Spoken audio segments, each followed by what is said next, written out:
طبعا قلبت كان عاي قرن قبل قابت كي قرح يسحقي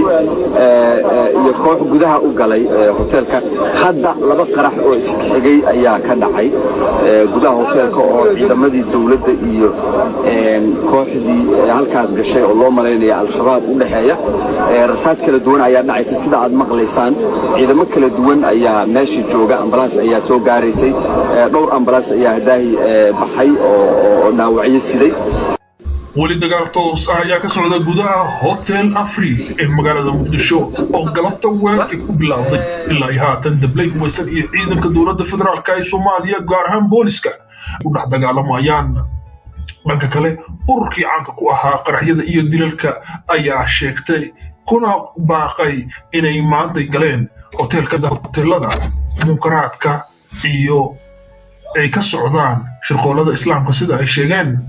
ula jeedaan Hotel Afrique ayaa istaraatiiji ahaan wuxuu ku yaalaa meel muhiim ah wuxuuna u dhaxeeyaa garoonka Aadan Cabdulle Cismaan iyo isgoyska kilometer 4 ama lambar 4 dadka sida u yaqaanaan wuxuuna ku dhow yahay kaabiga uu saaran yahay ama ka soo horjeeda meelaha garaashyada caanka ah SBR baraska lagu gado dhanka kalena wuxuu u dhow yahay Sahal Terminal iyo wax talaabo sidoo kale u jira dhinkiisa kale waxa ku safan sidoo kale hoteelo magaaladaasi Muqdisho waxa hotelkaasi shirar ku lahaa odayaal dhaqameedyo u badan beelaha bargidirta loo yaqaano ama ceyrka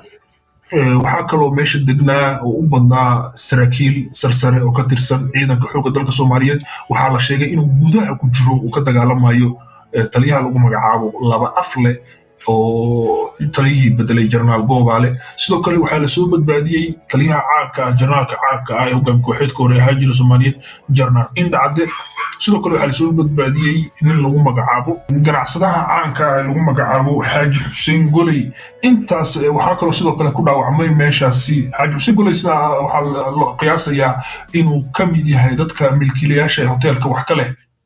وانا ganacsatada ugu waaweyn beeshaasi ayr ay leedahay sidoo kale waxa meesha ku dhaawacmay wiil uu dhalay ninka lagu magacaabo General Goobale ee dhintay Allah u naxariistay ee magaalada Muqdisho sidoo kale qarax lagu dilay wiilkiisa ayaa ku dhaawacmay wiilkiisa oo lagu magacaabo Cabdikariin Goobale ayaa ku dhaawacmay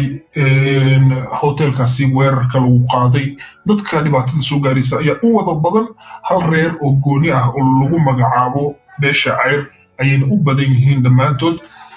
horeysa usoo sheegnay in dhacda ayaa laga soo badbaadiyay dadka ayaa sidoo kale gudaha ku jira dadka aan xasuusan General Goobale wuxuu ka mid ahaan jiray hogaamiye kooxeedyada magaalada Muqdisho iyo gobolka Shabeellada Hoose ilaa ay Kismaayo ayuu haysan jiray dhanka kalena waxa uu ahaa sidoo kale maxaakiimtii markay soo baxday taliyaha sare oo ka tirsanaa kooxdii maxaakiimta al-shabaab ayaa magaalada Muqdisho ku dilay 2016 qarax ismiidaamin oo ka dhacay dhanka caymiska sidoo kalena wuxuu ahaa sabab dadkii uu ahaa taliyaashii in laga saaro shabaab magaalada Muqdisho iyo gobolka Shabeellada Hoose iyo Shabeellada Dhexe wuxuu hogaaminayay guutada saddexaad ee ciidanka xoogga dalka Soomaaliyeed General Goobale Allah u naxariisto wiilkiisa ayaa ku dhaawacmay waana wiilka sawirkiisa idin muuqda haatan sidoo kale sida qiyaasayna waxa meesha ku dhintay nin lagu magacaabo Cabdullaahi Nuur Siyaad oo aan u maleynayno inuu la dhashay Cabdi Nuur Siyaad oo aad wada garanaysaan oo ahaa hogaamiye kooxeed hore ee dowladda federaalka yiraahday kooxihii argagixisada dirirka Cabdi Nuur Siyaad ama Cabdi Waal qofba sida uu u yaqaano ayaa ku dhintay meesha inta la xaqiijiyay dad kale oo dhaawaca ilaa haatan dagaalada ayaa socda qaraxyo ayaa dhacaya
ku waafaan oo le farka ma qodna ciidamo badan ay dowladda federaalka meesha soo dhoobtay weli wax natiijo kama soo bixin hoteelka laakiin gudihiisa ayaa dhowr mar qaraxyo kala duwan laga dhex maqlay taasi oo dadka walwal ku sii abuurtay magaalada muqdisho ayaa dhagta u taagan tahay wax ka soo yeeri doona hoteelkaasi inta ku dhiman doonta khasaaraha magaalada muqdisho oo colaad u joog ahayd 30 sano u dambeeyay ayaa sidoo kale cawadana marti gelinaysa habeen kale oo xanuun badan oo dad badan oo Soomaaliyeed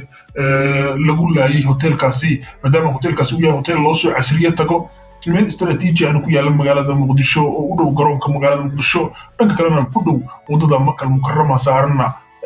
wadada Makal Mukarrama sidoo kale waxaa la sheegay in meeshaas laga soo badbaadiyay jarnaal lagu magacaabo General Galaal oo aad wada garanaysaan asna oo saraakiishii hore kacaanka ka mid ahaa dagaalkii 77 qaybta waaxda ka qaatay inkastoo aan xaqiijin karin laakiin